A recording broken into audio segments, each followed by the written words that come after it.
So hopefully this gave you a little bit of help on maintaining and cleaning your print heads. We used a couple different sources today. There's multiple videos that are very helpful on our YouTube page.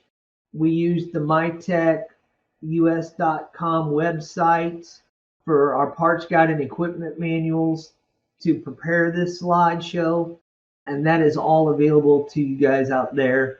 Simply going to the MiTek website and going under automation and scrolling down to parts and manuals and machinery down at the bottom of the page there. All this is there.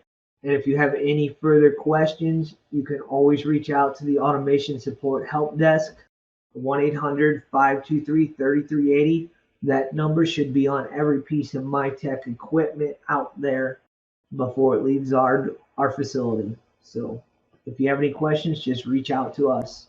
Thank you for watching and have a great weekend.